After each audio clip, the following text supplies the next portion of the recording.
This is going to be an unedited, I might speed it up for the boring bits, but just an idea of taking all the supports off this very complicated, gigantic piece. It never had a flat base, and I had to print it pointing up, just so that there wouldn't be all supports in these tiny little holes up the top. So as a consequence, the curved edge has a lot of supports. I'm going to take them all off for this episode of Keeping It Real. This is Elegoo's Rapid Pet G Black. I kind of like this filament because it's not terrible with the support removal. One thing I do like about it is it's quick and it's cheap. There's a lot of other filaments where you might save a couple bucks, $5 per roll, but the printing time is, like 30% or more. It feels like forever sometimes. So the base printing time on this stuff's pretty good. And I've calibrated this filament profile. You do a flow, max flow test, and you do a temperature test, and you do a volumetric test, and so that optimizes your speed that you can use for when you're printing with this material. Having said that, this print took 13 and something hours from start to finish, and it failed once, so I wasted an hour. Long story. So we'll just keep going. Maybe I'll stop yabbering. And in case you're new here, this is my quest to find a nice B-pillar diffuser that measures well and sounds good, and doesn't look terrible, and doesn't catch your clothing or that sort of thing, doesn't stick out too much. And by measure as well, I mean doesn't measure. So I'm looking for there's a strong reflection heading that way from my tweeters and high mids, because I have a footwell position for my tweeter and high mid, and the angle was firing straight up to my listening area, and right behind my ear, of course, is my B pillar. And the factory B pillar, I'll just show it to you here while we're talking, had this gentle curve this whole way, this whole piece. It's like a big, like a skate ramp, but let's say, and maybe it was the perfect parabolic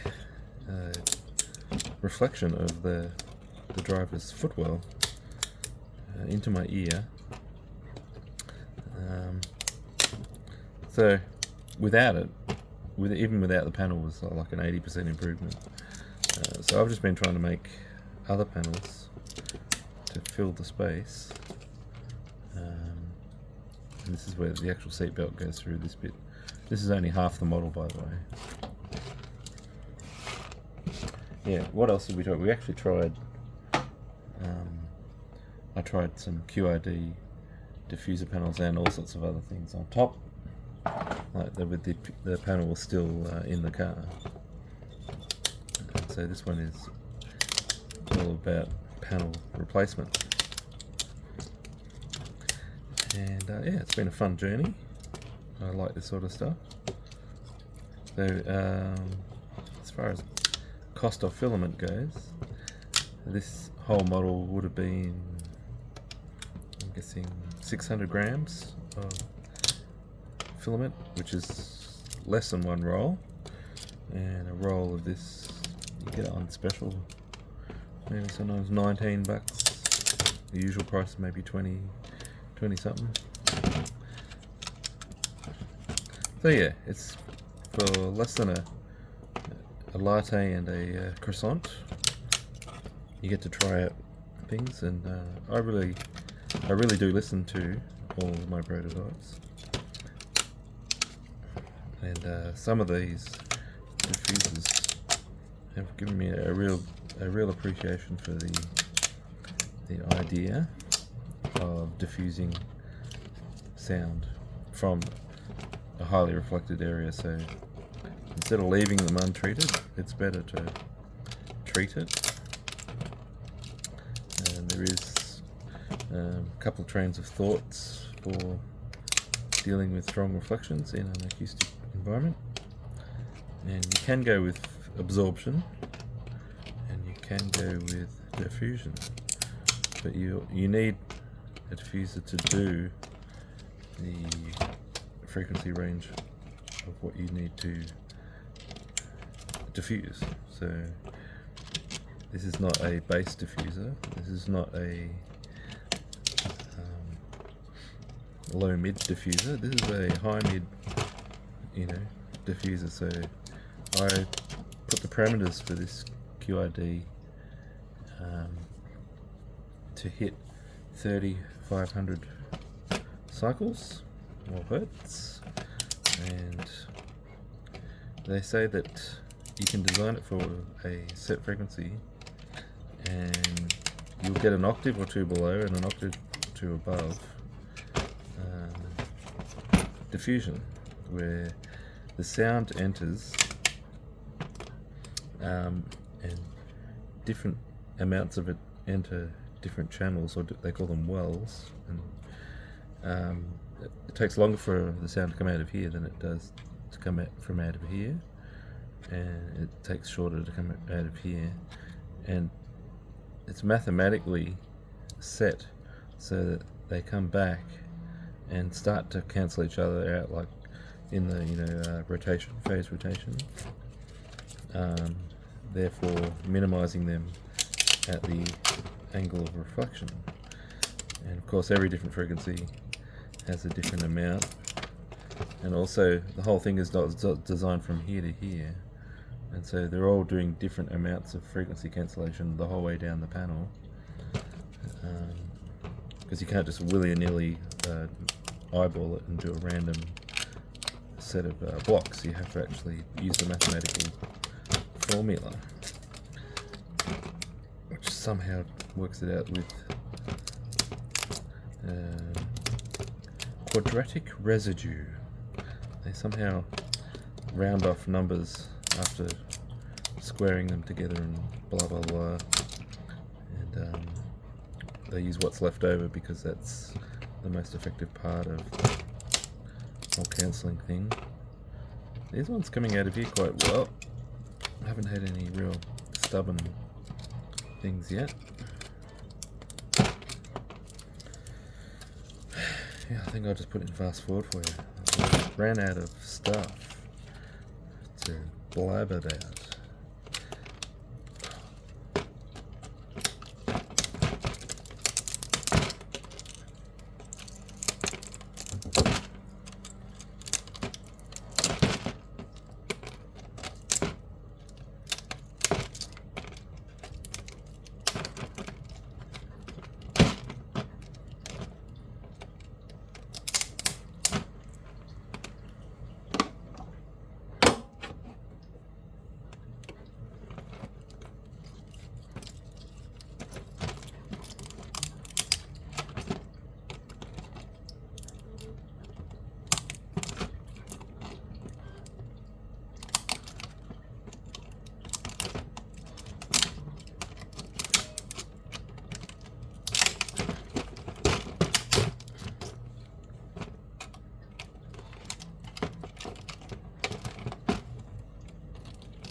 to 12 minutes.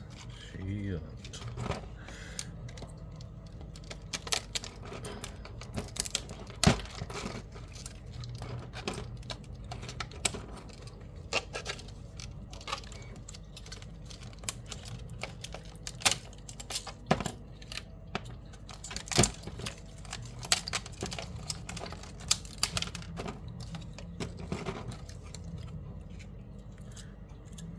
Funny stuff here. This is not part of the design. I'll use a razor blade. You know what? I think that piece is not going to last.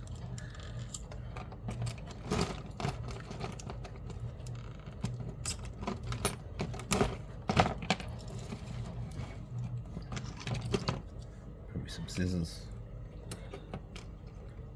Scissors.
Yeah, that's the bottom done.